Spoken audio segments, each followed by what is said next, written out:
¿Quiénes son los personajes detrás de la ciencia? Esto es Science Behind the Glass, Illuminating the Human Side. En este podcast mostramos el lado humano de los laboratorios y la ciencia. Científicos comparten experiencias personales y discutimos sus significados desde diferentes perspectivas y campos de investigación.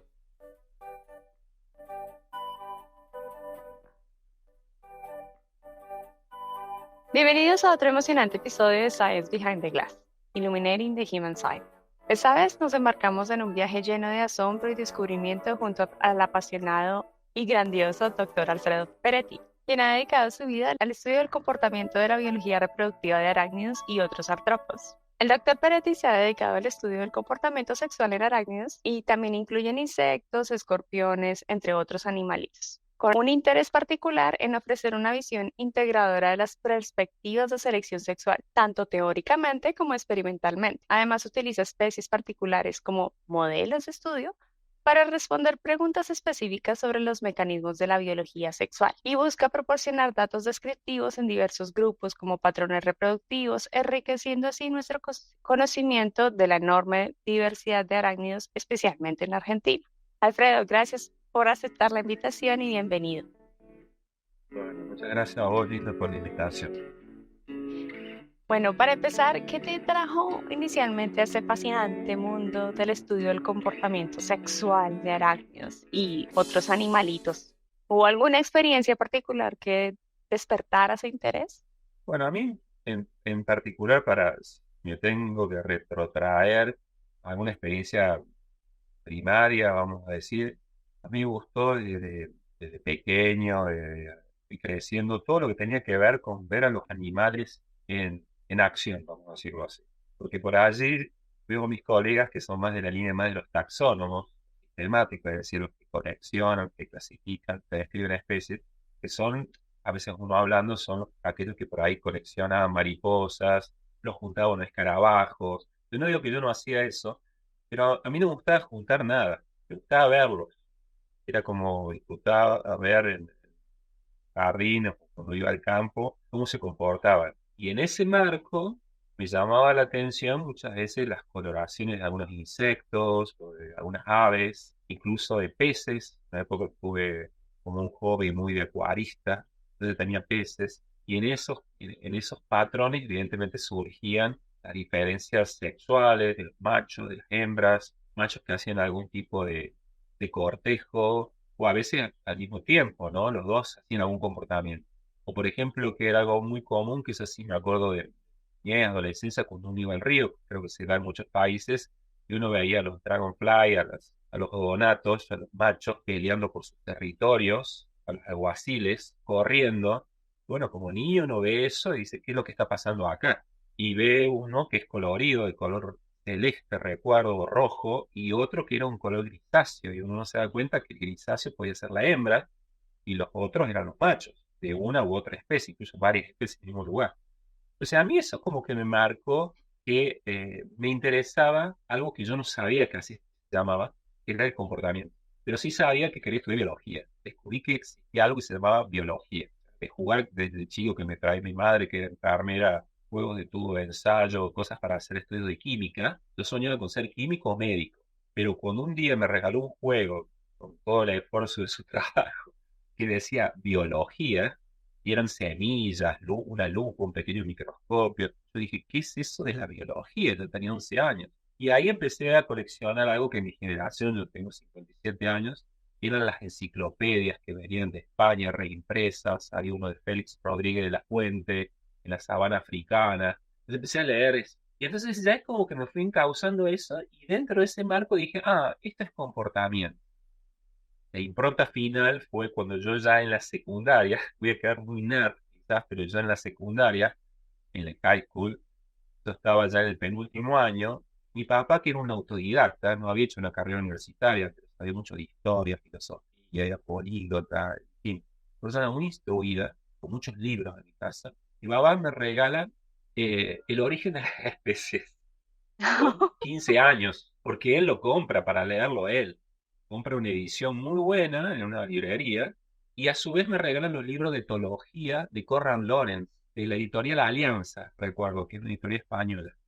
Entonces yo empezaba a leer cosas de Divergent, de Conrad Lorenz, y me leí El origen de las especies en la clase de contabilidad cuando iba al colegio, al punto que el profesor me lo sacó y era un colegio de jesuitas. Y me acuerdo que el profesor de economía, cuando terminó la clase que me lo había sacado, me lo devuelve y me dice, está bien, pero nunca más venga con novelas al aula. Y yo me le planteé con 16 años y le dije, esto no es una novela, esto es ciencia. O sea, 16 años, ¿no? A un profesor que respetaba muchísimo, pues trataba de ser buen alumno, pero y medio como me dijo, vaya, vaya, vaya. Entonces, cuando yo ya entro a biología, era como que yo ya había leído, pero no lo digo para vanagloriarme, había leído cosas de Darwin, cosas de la etología clásica, entonces como que terminó cayendo, como decimos acá de cajón, se cerró, digamos, eso, y cuando dije, bueno, sí, ok, voy a estudiar comportamiento, reproducción, porque para mí el momento, uno de los momentos clave en la vida de una especie, si se puede o no reproducir, y secundariamente luego vinieron los arácnidos, los artrópodos como un modelo. Eso fue más accidental, pero podría haber terminado estudiando en otros animales, y quizás hoy, si fuera alumno hoy, podría estar estudiando comportamiento en plantas. En esa época nadie hablaba de comportamiento de las plantas. Yo tenía un profesor de biología que fue el que me inspiró a estudiar biología. Él me llevó, él me dejaba como crumbs, como pedacitos de pan, miguitas de pan para seguirlo, pero él no me decía, estudia esto, sino Claro, me claro. daba videos de Cosmos. Él grababa los programas de Cosmos en los Cosmos. cassettes Sí, sí, y claro. él era el que hablaba de química, del universo. Y a mí me parecía fascinante y él me daba como Claro, claro. artículos. Me decía, lee sobre la evolución del ojo. Y él fue el que me introdujo a Darwin. Pero de Claro. a 15 años y, oh, Sí, increíble. 15, 16, porque mi ¡Wow! papá era Es un autodidacta. increíble. Él le tenía mucho, le encantaba la ciencia. Y me hiciste acordar que nosotros veíamos la serie Cosmos con mi papá, con mi viejo, como le decimos acá, cuando se la pasaba, se anunciaba en la televisión, ¿no? Cuando recién se estrenó aquella serie, hizo en los 80, creo que fue. Quizás para mí el principal persona que me fomentó como mentor en ciencia fue mi viejo, Tu por papá. más que él era de la línea más de la historia. Y mi mamá, como enfermera, con todos los artilugios que me traía de las clínicas, todo, pero yo hice experimentos y cosas raras así. Y creo que el común denominador de todo eso es la curiosidad. La O sea, curiosidad. la curiosidad, exacto. Trabajar la curiosidad, el plantearse preguntas que a veces no son explícitas, tenés por dentro, pero que vos te acercás como niño o como joven, decís, ¿qué está pasando acá? Uno se hace viejo cuando pierde la curiosidad, Sí. no cuando tenés 90 años, 80. Cuando dejaste de ser curioso, ya sos viejo. Bueno, imagina que, bueno, ya nos explicaste prácticamente para un grupo de estudiantes de secundaria, pero ¿cómo les transmitirías esa emoción y la relevancia de tu trabajo? ¿Y qué lenguaje accesible utilizarías o qué ejemplos interesantes utilizarías para explicarles en lo que tú haces? Bueno, nosotros, hablo en plural porque si bien comencé un poco haciéndome un camino con mentores que tuve por suerte en el museo, lo que hacemos en el laboratorio, que ya somos varios, entre becarios, investigadores, la mayoría de Argentina, pero cada tanto recibimos del extranjero. Nos interesa estudiar todo lo que sea la biología reproductiva y tomamos como modelo los escorpiones, los arácnidos. O sea, los arácnidos son atractivos por distintos motivos. El primero que se nos acerca a nivel social es la importancia biomédica, es decir, que son peligrosos o potencialmente peligrosos, muchos de ellos. Tienen veneno, habrá que ver de los que tienen veneno cuál tiene un veneno neurotóxico, o sea, que afecta al sistema nervioso, que produce otra dolencia. Y por otro lado, los arácnidos, como otros artrópodos, como insectos, pero los arácnidos, la mayoría o muchos de ellos son predadores y cumplen un rol muy importante en el ecosistema. Entonces, de alguna manera lo que queremos estudiar es cómo se reproducen, no una especie sola. O sea, si yo tuviera que explicar a un alumno, diría, uno podría hacer todo su trabajo alrededor, biología hablo, de estudiar, bueno, distintas cuestiones fisiológicas, ¿sí? Usando una rata de laboratorio. De hecho, se hace usando una mosca de la fruta. Nosotros tratamos de que, si bien tomamos especies modelos, continuamente vamos con un enfoque de biodiversidad. Es decir, para hablarlo más simple, nos interesa estudiar si pudiéramos la mayor cantidad de especies que podamos en cómo ellos viven, cómo se comportan, cómo se vinculan con otras especies en el ecosistema, a través de, de su reproducción. Y parte de eso responde preguntas evolutivas, digamos, más del conocimiento puro, podríamos decir.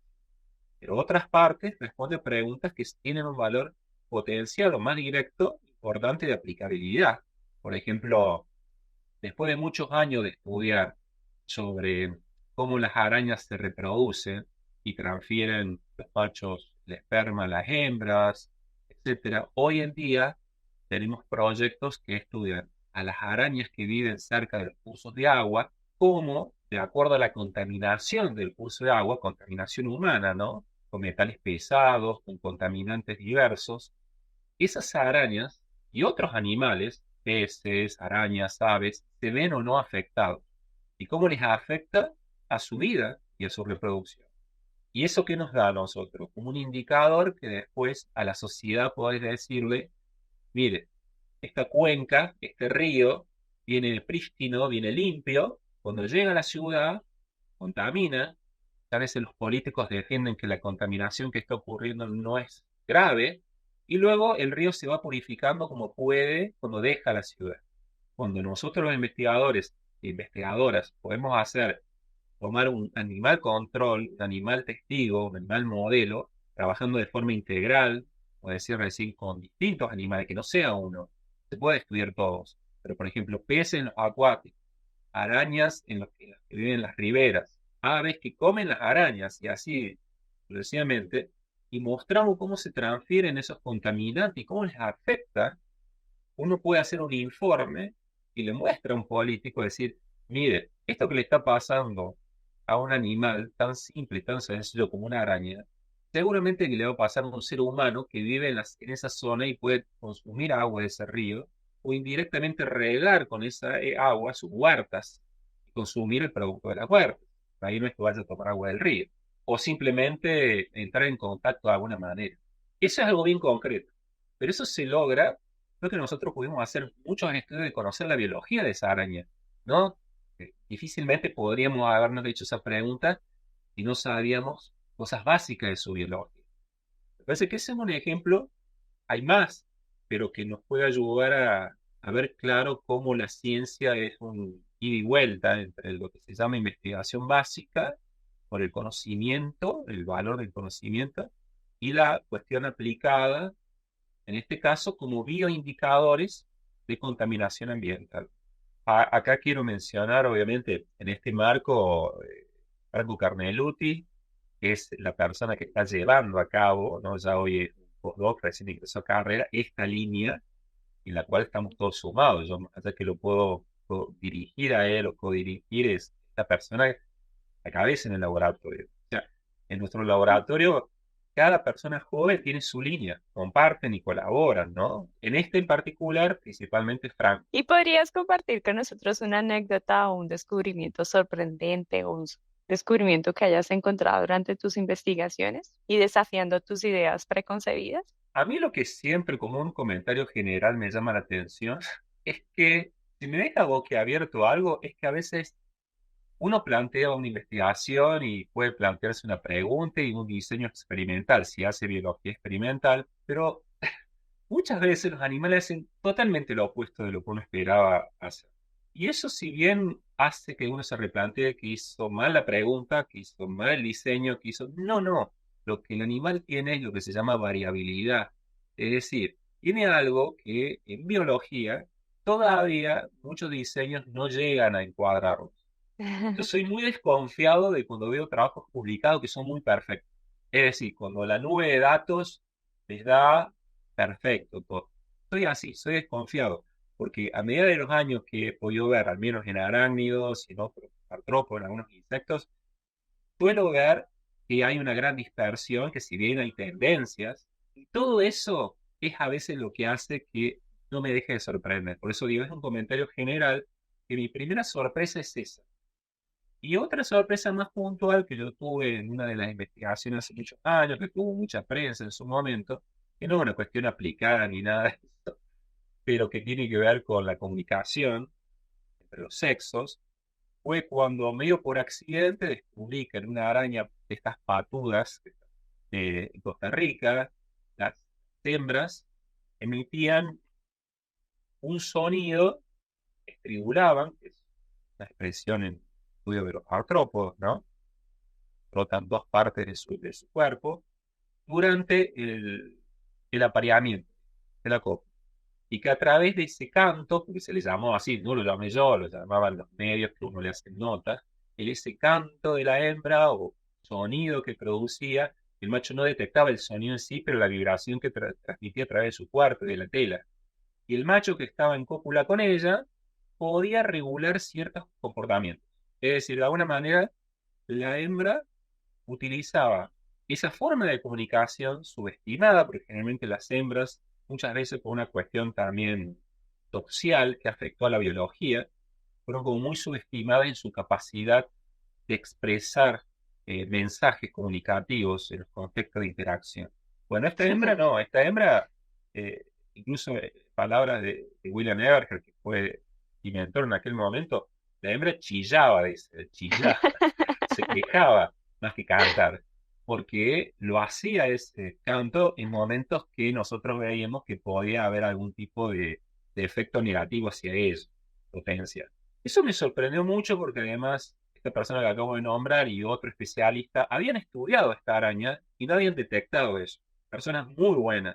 Entonces cuando yo medio de accidente lo veo y empezamos a ir por ahí, la verdad que me gustó, se publicó, fue muy comentado en su momento y quedó como un bonito ejemplo el comportamiento femenino que a nivel biológico, en este caso con implicancias evolutivas, es más frecuente que de lo que uno cree. Y de hecho surgieron luego muchos trabajos que fueron demostrando eso, ¿no?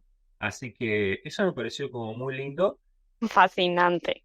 Es muy emocionante lo que cuentas. Y sí, tienes toda la razón. Uno comienza con una teoría y uno dice, sí, debería pasar así. Completamente, o es contrastante. Eso es lo que yo he observado, que es súper contrastante. Y ahí viene la parte no solo la de comportamiento, si uno se va más a profundidad, también la de personalidad, pero ese es otro tema. Ah, personalidad animal, decís vos. Eso es todo un tema, ¿no? Eso es Y todo un un tema tema. que ha sido como, bueno, por cuestiones que fue vapuleado en su momento, porque Pero es muy interesante porque en realidad tú sí ves las diferencias a nivel individual y como esas diferencias a nivel individual es lo que va a llevar como lo ves a una escala más grande, a una diferencia entre grupos muy cercanos. Exacto. entonces tiene plasticidad y uno dice, ¿cómo? Pero si yo lo tenía encuadrado que siempre iba a ser esto, ¿no? Y Sí. no, es más plástico de lo que uno cree. Pero Pero bueno, no, ahí vienen las preconcepciones de uno, ¿no? Que uno piensa que ellos se van a comportar de cierta manera, cuando en realidad sí. no es tan simple como es, pero sí. Y ahora ya lo mencionaste un poco, pero puedes describirnos una de las especies que te ha ayudado a entender más los mecanismos de biología de selección sexual. Ya mencionaste los arácnidos. Imagino que los Ujú. arácnidos son uno de los grandes modelos que tú has utilizado para entender qué otros animales has utilizado. Bueno, dentro de los arácnidos, viste que uno por ahí, bueno, vos lo conoces, uno habla de los arácnidos y en realidad es una clase, ¿no? Pensá que es una Ujú. clase, la clase arácnida, ¿no? Y eso, ¿qué quiero decir con eso? Que por ahí uno dice, bueno, un escorpión, se trabajó en escorpiones, en arañas, más recientemente en otro grupo se llaman solífugos, alguna cosa en otro grupo un poco más raros, pero cada uno totalmente distinto a los otros. De hecho, una curiosidad me ha pasado, incluso con gente de laboratorio que he estudiado, en los congresos de aracnología, la gente que estudia arañas es un mundo aparte. Y va alguien que trabaja en escorpiones y como que lo ven como que fuera estudiando un animal totalmente distinto, y dentro de los arácnidos, ¿no? Yo tuve la oportunidad, si bien fue circunstancial, por el gusto mío del acuarismo, como dije, de tener una colaboración con un grupo muy bueno de la Universidad de Padova, sería de italiano Padua, que trabajan ellos sobre también preguntas de selección sexual, entre otras cosas, y con los famosos guppies. No sé, los guppies de Trinidad son como hoy los pececitos estos tan coloridos que uno ve a veces en los acuarios, al menos las variedades más artificiales, cuando los machos tienen la cola como parece un abanico de color muy pequeñitos y las hembras son un poco más grandes, de color gris. Hice una colaboración allí y después, eso me encantó, me pone cosas en vertebrado y en peces que a mí me gustan. Y después hice algunas cositas acá en peces, pero no seguí con esa línea. También algunas cosas en insectos, que colaboré también con esto que había hecho un rato, las libélulas. Tuve en su momento una colaboración con otra persona en moscas. O sea, siempre he estado más que en artrópodo, y esto de lo de los peces, pues circunstancias. No he trabajado, no he tenido oportunidad, pero me encantaría en anfibios, reptiles, etcétera, ¿no? Lo que pasa es que la gran dicotomía cuando uno quiere estudiar diversidad es que pasar de grupos extremadamente distintos entre sí es como un borrón y cuenta nueva, es un reseteo. Y volver a aprender la biología de todos ellos para plantearse preguntas es bastante complicado. A mí me cuesta mucho. De hecho, ya no más entre los propios arácnidos. O sea, cuando yo trabajé durante muchos años en escorpiones y me fui al extranjero e hice mi postdoc en arañas, para mí fue un cambio tan grande de mentalidad que tenía que trabajar con otro modelo que cuando volví a Argentina y tuve que reflotar mis trabajos en escorpiones, me parecía que lo había hecho hace 200 años atrás. Había olvidado la conexión con el modelo biológico. O sea, tuve que volver como a reaprender cosas. Son tan distintos, menos a mí me ha pasado eso. Pero bueno, y plantas, me encantaría estudiar plantas, ¿no? Pero bueno, no sé si me va a dar la edad, pero comportamiento de plantas. Interesante y diferente, como tú dices, cada uno de ellos es muy diferente. ¿Cuáles han sido los desafíos que has tenido como investigador en tu campo de investigación? El primero de todos, me parece que fue tratar de encontrar una cierta identidad. O sea, qué es lo que quería hacer yo como investigador. Y esa identidad involucra una negociación con interior y exterior. Quiero decir, quiero ser un investigador, yo como investigador, ¿a dónde quiero trabajar idealmente? Idealmente, yo me formé en la educación pública de mi país. Me surge algo que no es por ser chauvinista ni lo digo de armado. Quiero trabajar en mi país. O sea, me aportó mi país, me educó mi país. Entonces yo, lo poco mucho que haga, la primera opción es querer hacerlo en mi país, por una devolución y además para que genere un polo. Es un granito de arena, ¿no? Eso fue lo primero. Y lo segundo fue compatibilizar eso con la actividad docente. Yo soy docente universitario. Entonces, tratar de no ser un investigador, tuve la experiencia muy linda de trabajar en un museo muy relevante de Argentina, pero no ser, digamos, un bicho de museo o un bicho de laboratorio, sino tener interacción con los estudiantes. Esa fue otra decisión y otro desafío. Y sumaría uno más que fue ayudar a la formación de un grupo de trabajo de investigadores y de investigadoras, ¿sí? De distintas personalidades, ideologías, diversidad de género, donde de alguna manera tengamos un punto en común, pero haya libertad de trabajo. O sea, formar lo que se dice aquí, formación de recursos humanos, que suena tan frío, ¿no? Pero tratar de que yo no estuviera solito haciendo mi investigación. Todo eso costó tiempo. O sea, muchas veces yo podría decir, no ahora, que al contrario, la gente con la que trabaja me tracciona a mí, me lleva adelante a mí. Pero hubo un momento donde yo, de alguna manera, por estar atrás o cuidar de alguna manera en su inicio a los recién graduados, no podía hacer ciertas cosas. Es una cuestión de gestión científica, inversión. Pero eso han sido para mí desafíos. Yo lo veo así. No sé si esa es la pregunta. Y cambiando un poquito o viendo hacia la misma línea, ¿cómo crees que difiere el estudio de la selección sexual en países latinoamericanos en comparación con otras regiones del mundo? Y si Mm, estos existentes desafíos hay aspectos relacionados con la cultura o que influyan en la investigación específicamente en tu país. Bueno, por de pronto, recordemos que estudiar selección sexual es estudiar básicamente una parte de la evolución, ¿no? Para el oyente, no sé. O sea, la gente por ahí debe escuchar más la selección natural, ¿no? La lucha del más apto, la supervivencia del más apto, la competencia, todas ideas que se han ido comprobando a lo largo de los años de la teoría inicial de Darwin, ¿no? Pasó muchos años. La selección sexual no es otra cosa, va por el mismo lado, solo que ya se evalúan aptitudes, digamos, rasgos que tienen que ver con garantizar lo que se le llama el éxito reproductivo, es decir, fertilizar gametas y por lo tanto tener más crías, ni más ni menos. Cuando uno imagina un pavo real, el macho y la hembra, bueno, todo eso que estamos viendo en el pavo real macho es por selección sexual. Es un tipo de selección natural, un subtipo, hay discusiones sobre eso, terminológicas, pero básicamente no deja de ser un tipo de selección en un marco evolutivo. Entonces, quería contextualizar eso primero. Entonces, en Latinoamérica, yo lo que creo es que podemos estudiar eso, claro, porque en Latinoamérica necesitamos imperiosamente estudiar la biodiversidad. Y yo hay algo que veo siempre no es una crítica, una autocrítica a Latinoamérica y yo como latinoamericano, ¿no?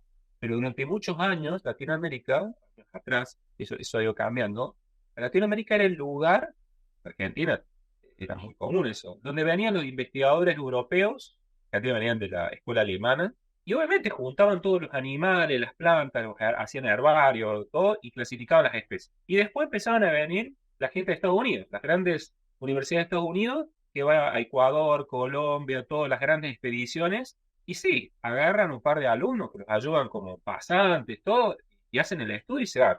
Como que Latinoamérica era la fuente de la biodiversidad, pero no había gente que estudiaba la biodiversidad en Latinoamérica, por los problemas económicos de no darle prioridad a ese tipo de investigación.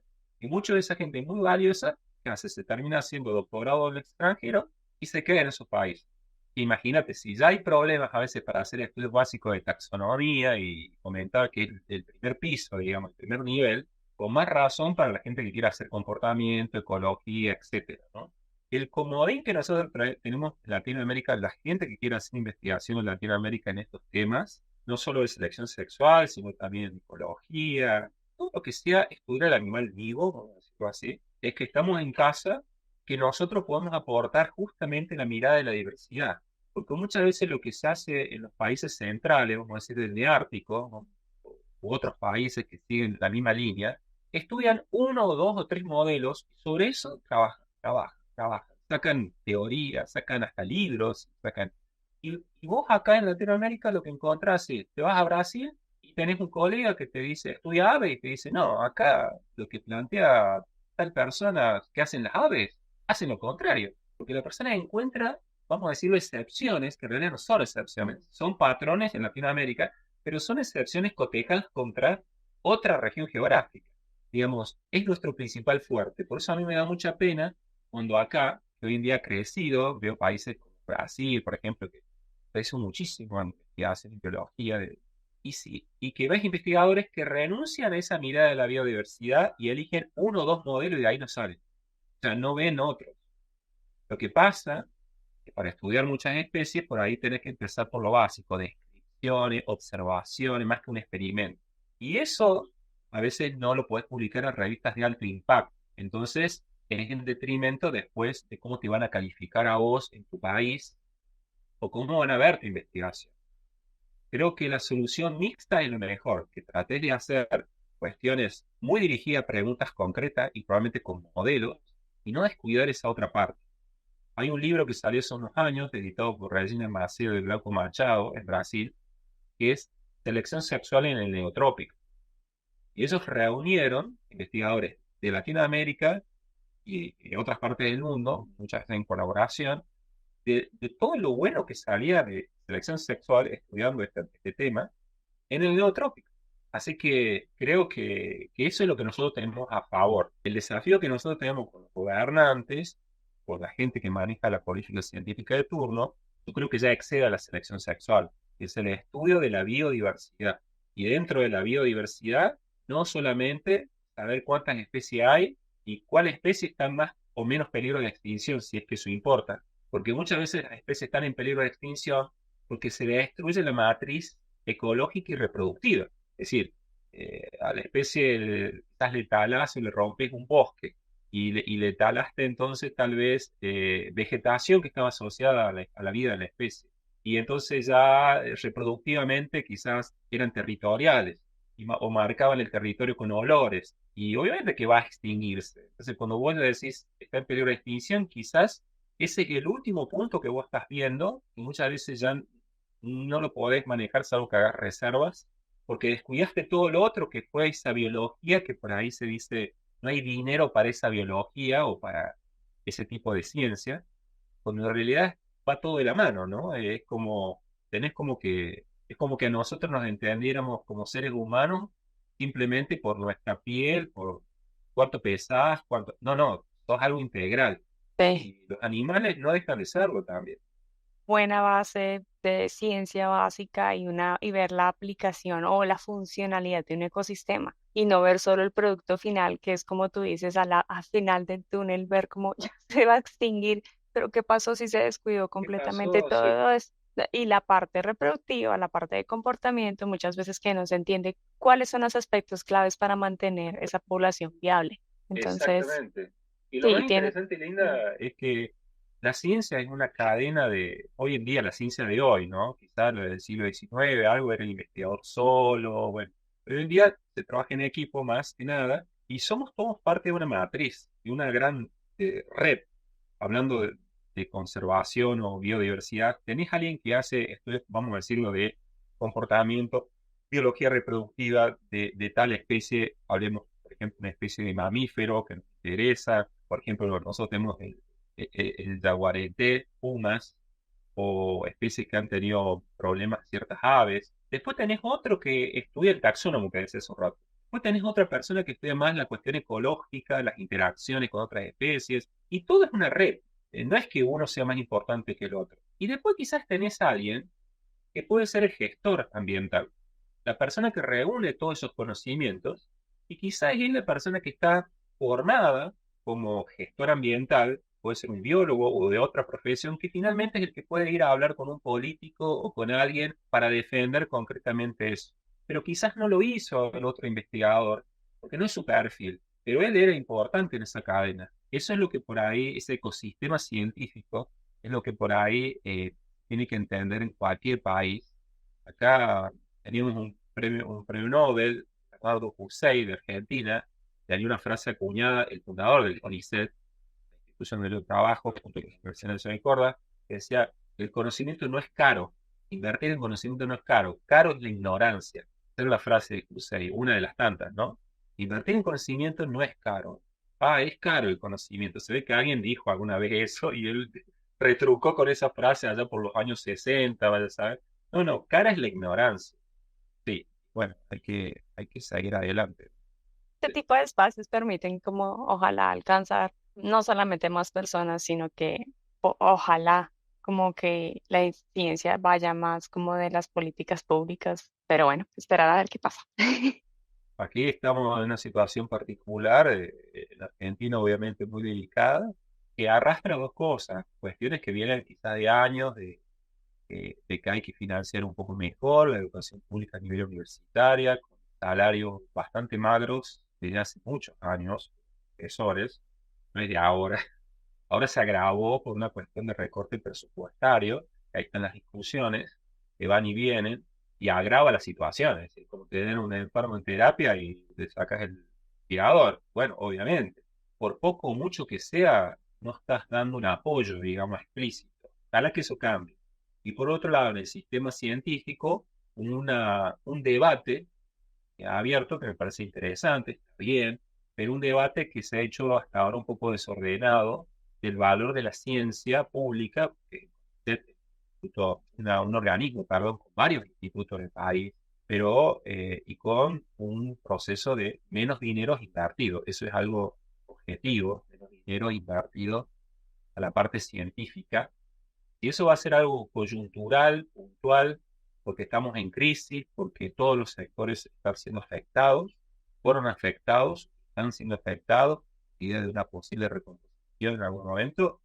Bueno, uno tiene que decir, ok, hay que ser solidario, es un momento que es difícil que a vos no te toque algo si hay gente que está por debajo de la línea de la pobreza, hay muchos cuestionamientos.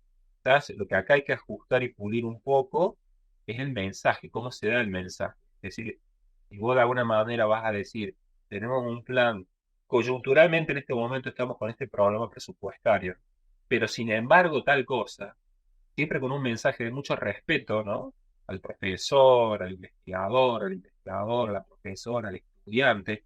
Es distinto, porque es como en tu casa, si vos estás en una casa, en una familia, y vos venís y decís, se acabó, no tenemos más dinero acá, ¿no? Pero lo decís de mala forma, empezás a decirle vos porque gastás tal cosa, vos porque vos sos el culpable, vos, mal, ¿no? Pues imagínate el clima yo me lo imagino en mi casa, o sea, cómo se enrarece el clima. ¿Puede funcionar una familia así y salir a flote? No. Bueno, yo creo que las palabras son importantes, los símbolos son importantes. Entonces, en este momento que hay que luchar para mantener la educación pública, la ciencia, todo, creo que si hay que hacer debates, hay que elevar la categoría del debate, los foros de debate.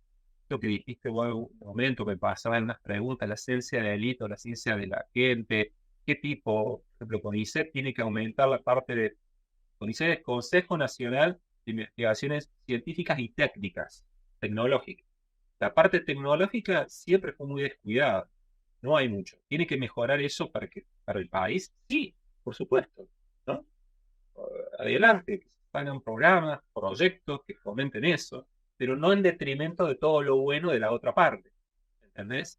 Yo creo que a veces percibo, yo soy muy inocente a veces de eso, o muy optimista, pero a veces hablo con gente que políticamente tiene distintas posiciones y creo que muchos, de CONICET hablo, quieren lo mismo. Lo que pasa es que en tiempos distintos y de formas distintas. O sea, gente del CONICET hablo, ¿no? Así que bueno, veremos cómo sigue todo eso, pero yo hoy casualmente vine de una marcha federal universitaria acompañando a los estudiantes, una marcha tranquila. Había gente con distintas ideologías, partidistas, sí, pero no sigue el caso de muchos, de la mayoría, diría yo. Bueno, veremos cómo sigue eso, cómo se maneja esto en los próximos tiempos, ¿no? Yo puedo opinar de mi humilde espacio de investigador, como te vuelvo a decir, tratando de cuidar, que se cuiden las cosas del CONICET, organismo importante en Latinoamérica y en el mundo, las universidades, etcétera. Ya por ahí hay cuestiones que uno escapan. Yo lo que vuelvo a decir, para cualquier ámbito, y apliquemos en la ciencia, vos has ido a congreso, o has publicado trabajos científicos. Vos podés ir a un congreso y podés discutir de cosas, ¿no? En una mesa redonda, en un simposio. Pero imagínate que en el simposio toda la gente discute de mala forma, ¿no? Cuando alguien hace una pregunta, no solo que es irónica, sino que hiere, desacredita mal, sin argumentos, o incluso si tiene argumentos lo hace de una forma que te quiere dejar expuesta el ridículo o lo que sea. Imagínate que así fuera casi imposible. Y cada conferencia plenaria de un congreso, y cada mesa redonda de un congreso, sería un caos. O incluso si hay una clase, ¿no? En la universidad, que el profesor carrea a los alumnos y los alumnos no se puede. Entonces yo creo que eso es lo primero que hay que tratar de reconciliar ciertos diálogos, ciertas formas de comunicarse, desde las autoridades a nosotros y viceversa, pero principalmente de las autoridades hacia nosotros. Y a partir de ahí uno puede decir, bueno, a ver, ¿qué cosas se pueden mejorar? Mejoremos. ¿Qué cosas no las podemos cambiar? Porque si cambiamos eso se viene abajo todo. ¿Qué cosas no se pueden desfinanciar? Porque si desfinancia eso, es como no pagar en tu casa la luz, la electricidad. Bueno, no se puede dejar. ¿Y qué cosas se pueden coyunturalmente, ajustar o como el nombre que vos le quieras dar? Yo, como te vuelvo a decir, desde mi perspectiva veo que ese espacio todavía no ha llegado. Espero que llegue en algún momento y mientras tanto, bueno, todos estamos en defensa de cuidar que las cosas no se vengan abajo. Y continuando con una parte de lo que estabas mencionando, ¿cómo crees que la audiencia puede contribuir o participar en la investigación científica, incluso si no son científicos profesionales? ¿Cómo podemos involucrar esa parte? Por ejemplo, en lo que tú haces, en comportamiento, ¿cómo podemos involucrar las personas o ellos cómo pueden ser partícipes de esto?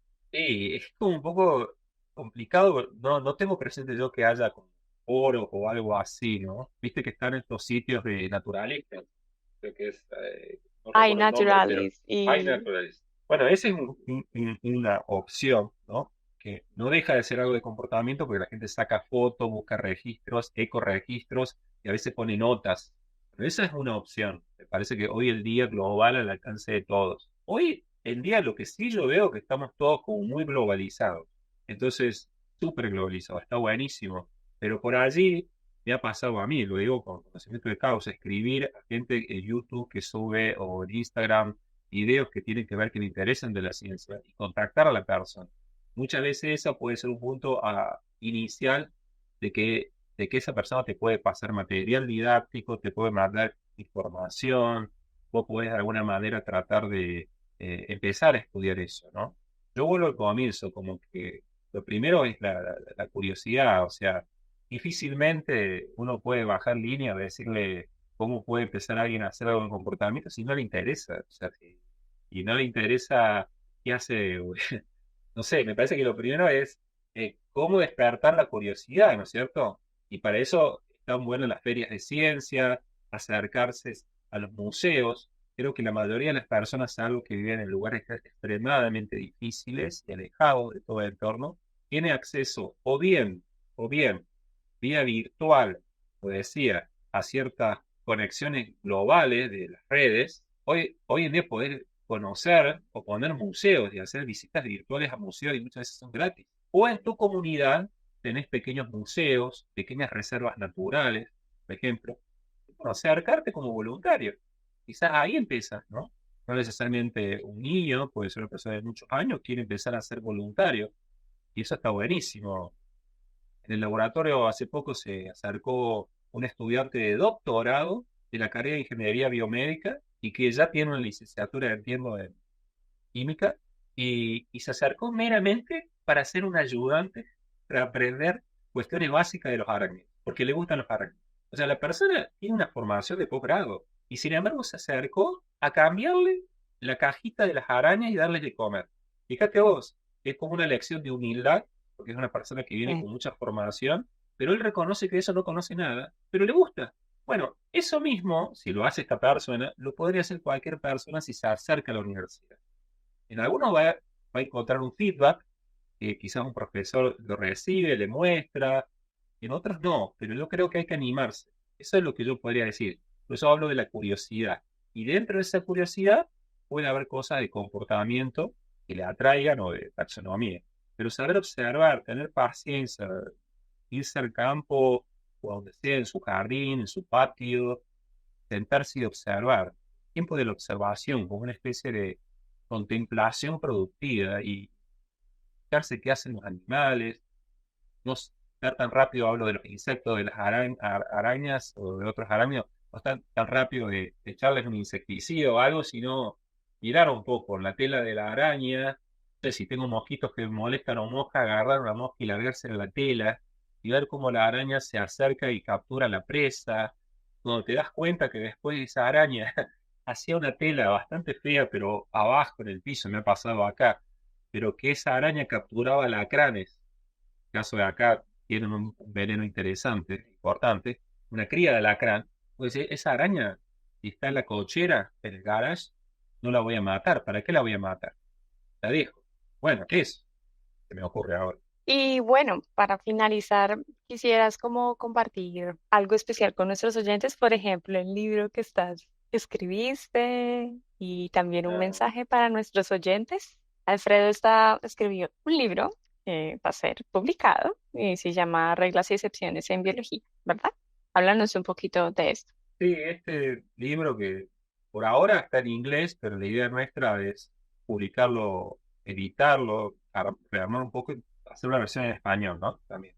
A una editorial latinoamericana, probablemente. Habla, como el nombre dice, reglas y excepciones en biología o en ciencias de la vida, en realidad, conceptos fundamentales, aplicaciones. Es un libro que yo empecé como a concebir, creo que yo estaba haciendo una tesis doctoral. Y lo fui madurando y después aporté un capítulo en un libro que mencioné hace un rato, de Machado y Macedo, sobre selección sexual.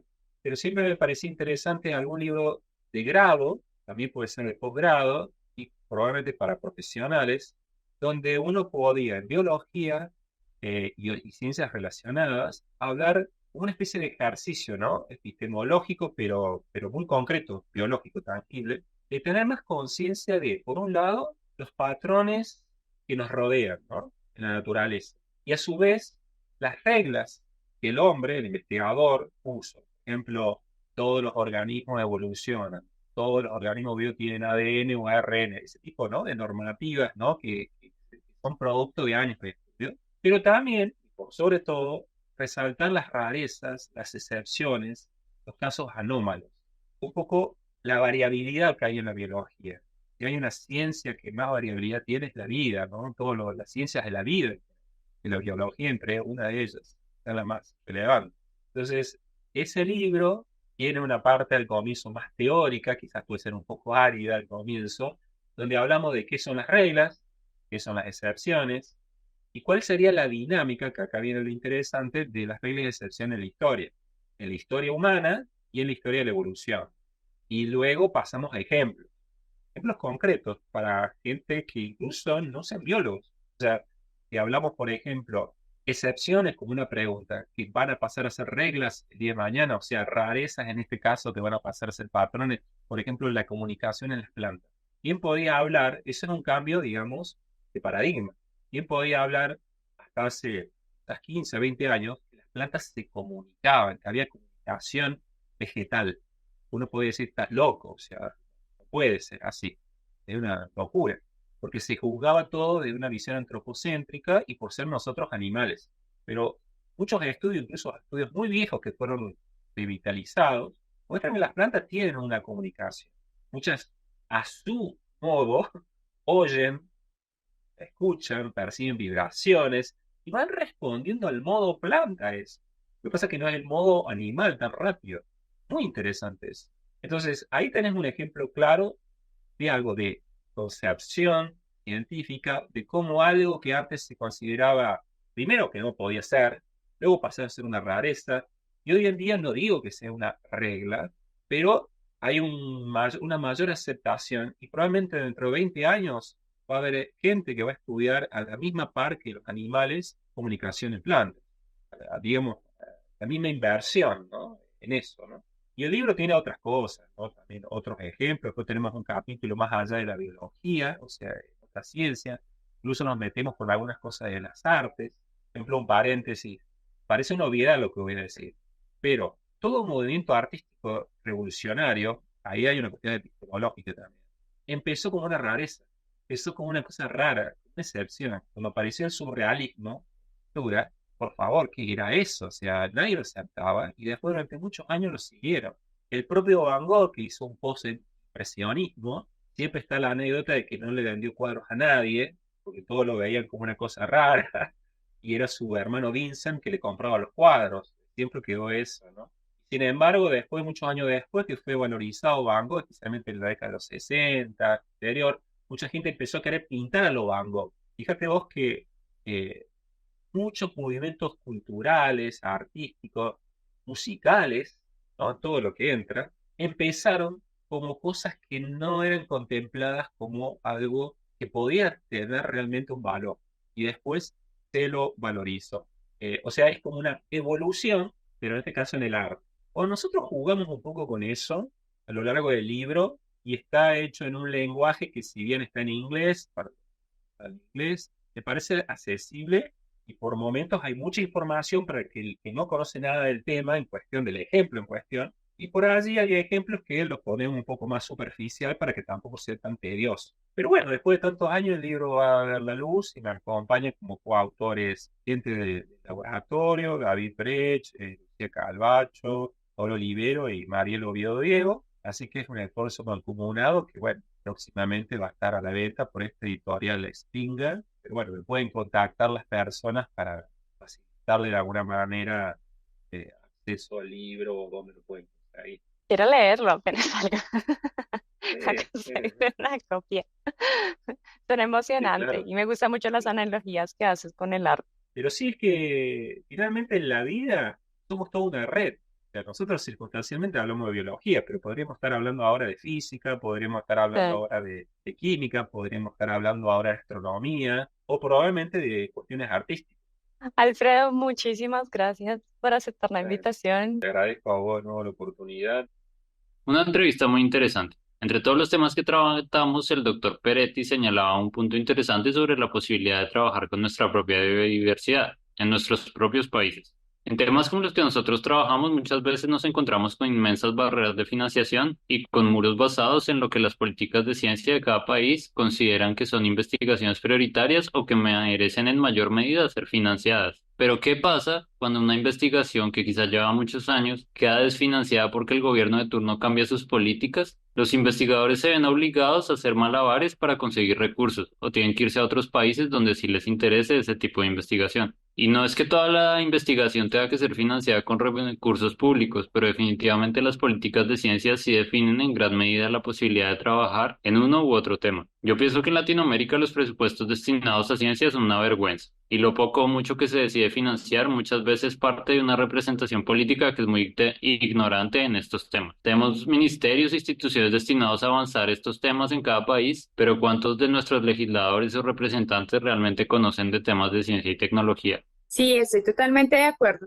Una de las problemáticas, por ejemplo, la conservación y la diversidad, son fundamentales para entender cómo se mantiene la viabilidad de una población. Esperar que una especie que llegue al peligro crítico antes de tomar medidas puede ser fatal, ya que podría ser demasiado tarde. Y esto en cualquier lugar del mundo. Y surge entonces el dilema de dejar que cada país maneje su propia diversidad, cuando los animales no conocen de fronteras y también tienen derecho a existir al igual que nosotros. Sí, las barreras políticas carecen de sentido, especialmente en los escenarios y pues para la naturaleza o para una población de algún animal que se mueve a grandes distancias. Por ejemplo, si una especie está en peligro en un país como Japón, seguirá siendo como cazada. Es el caso de muchas ballenas y otras especies marinas, lo que hace que cualquier esfuerzo en otro lugar sea en vano. En mi opinión, debería existir una especie de Naciones Unidas para la diversidad, donde los países no tengan control sobre la biodiversidad, sino que se rija por un convenio internacional que trasciende los intereses individuales. Esto ya se ha tratado de hacer varias veces, pero no todas estas iniciativas son firmadas por los países participantes o involucrados. Sí, estoy de acuerdo. Y como dice Alfredo, todos somos parte de un ecosistema científico y este no funciona si se fragmenta el conocimiento de las especialidades y deberíamos trabajar como una matriz, una red unida. El conocimiento puede ser costoso, pero es más costosa la ignorancia, como él mencionaba. Y esto se debe agregar a las políticas